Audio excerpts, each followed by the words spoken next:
I never know what we're going to talk about, and I just heard the information. And it's thinking about inside out, which is really an oxymoron, isn't it? We don't think about ourselves inside out. We look at ourselves on the outside. Our appearance, what we look like, how we dress, how we relate to other people, how we affect other people. Are we loved? Are we successful? Are we prosperous? Are we abundant? I got too much gray hair, don't have enough hair. You know, I'm this, I'm that, whatever it is. You're all looking at the outside. But it's more important for us to look at the inside of us, to feel what's inside. Therefore, you have to know that you're more than just skin and bones, muscle, ligaments, tendons, or whatever. You are a true spiritual being and a soul. And within this soul, it chose this body to experience everything that is going in and around and about you. And whatever you reflect upon deep within your thoughts, inside you, is a representation of your physical, mental, emotional, and spiritual body. And that's pretty heavy. It's pretty heavy, so to speak, because when you realize what you think you create, what you create your experience, how you feel about yourself, you personify exactly what you're feeling about. Now, I know once in a blue moon, hard to think, I'm joking here, but once in a while, somebody has been around me where I've been a little upset, and they go, gosh, Michael, what's going on? I can't stand near you. Your energy is so strong, it's pushing me away. And then I have to realign and rebalance myself and realize it had nothing to do with them. There was something else that upset me. And then when I think about what upsetted me inside, what did I give up my loving, caring self to bring about frustration? And I go, aha. And I discover what it is.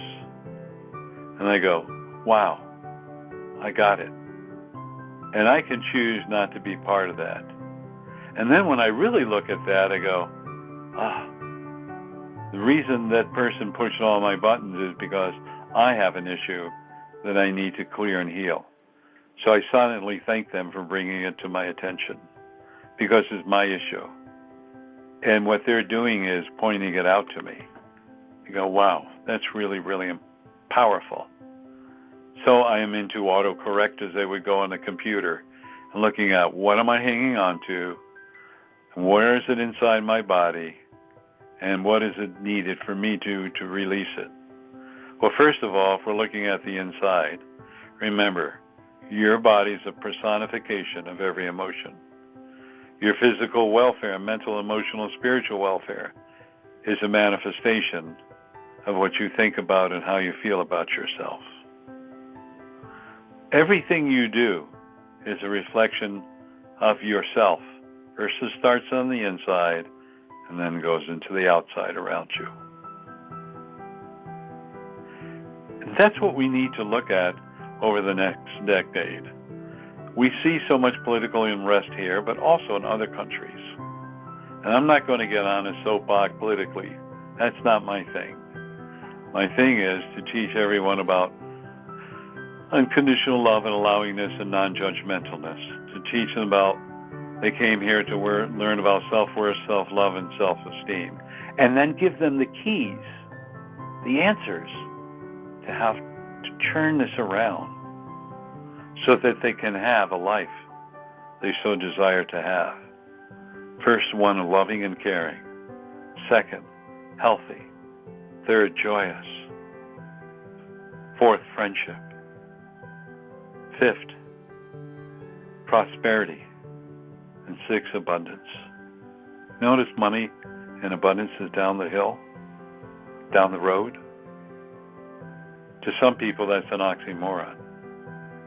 You know, I've done thousands of intuitive readings, and they would come, well, the question is, am I going to make more money and am I going to have a love of my life? And I sat there one day after several months of that, and I said, True Source, I don't want this anymore. So tired of those questions. People are so shallow. I want people that are serious that I can really help. And everything changed. Yes, it did come up with relationships. Yes, it did come up about prosperity and abundance. But some of the happiest people I've met on this planet and in foreign countries and third world countries had very little. But they were so happy. They're happy at the life. They were singing and dancing and having fun. I never forget when I was in Antigua, and they had one central water system, and they had all these little huts. And the kids went to parochial school, and they had white uniforms on that were whiter than white, starched and clean. It was all done by hand. And the kids were singing, the parents were singing, everybody was happy. And then when I was in the jungles of Suriname, South America, the people were so happy. They had very little. And I saw that and I said, you know what, Michael? Less is more. Now, I'm not advocating all of you to look at that by having less. What I'm advocating is, first of all, decide within you, what is it that helps you become more loving? What is it within you that you came to learn about self-worth, self-love, and self-esteem? And what are you going to do about it? Because your soul within you knows exactly what you need. And your soul and your connection to the true source, because you're an aspect of it, is all about having everything in your life that brings you love and joy and happiness. That's what it's all about.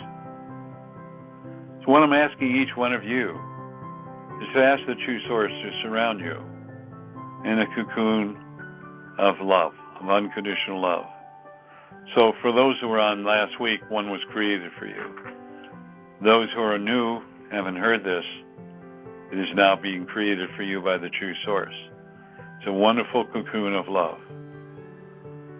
And you know, if you look at a worm that's a butterfly, eventually creates this cocoon and goes through a metamorphosis and comes out as a butterfly. This cocoon of love is a metamorphosis for you to bring about self-worth, self-love, and self-esteem and unconditional love. Because everything in this universe of which you are a part of is created out of love, with love, by love, and for love. Kind of remember that. Because in the days to come, this planet is going to be challenged. So if the planet's challenged, we're going to become challenged. We're challenged, we have a choice. Do we become anxiety-ridden in the challenge?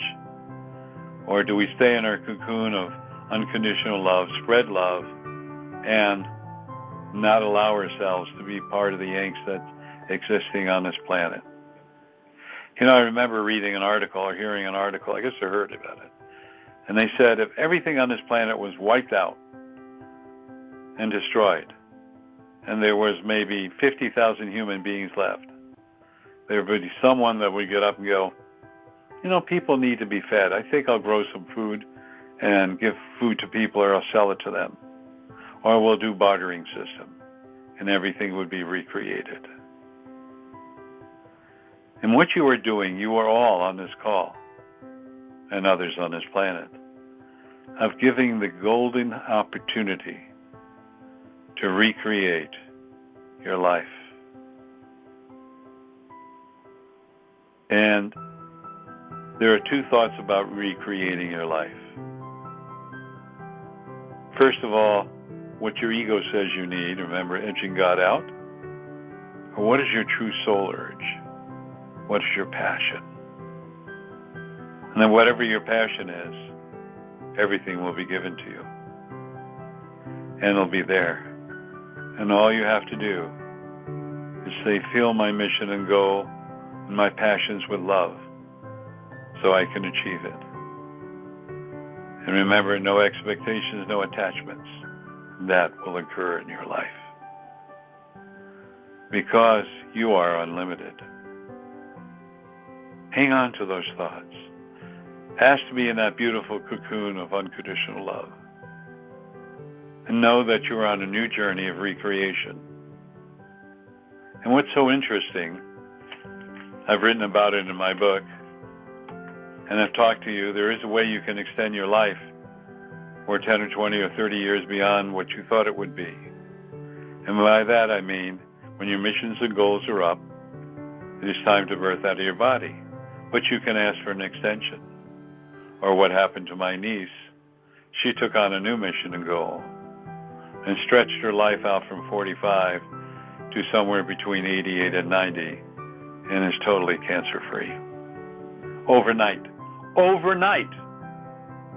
Pretty powerful. That's how powerful we are. And that's how powerful it is working with the true source. So I leave you with these thoughts.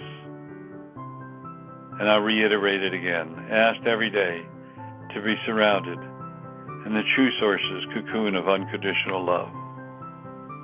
To do your missions and goals. And to know what path you are to take with clarity. And work on your self-worth, self-love, self-esteem in a genuine, unconditionally loving way. And change yourself from the inside to the outside.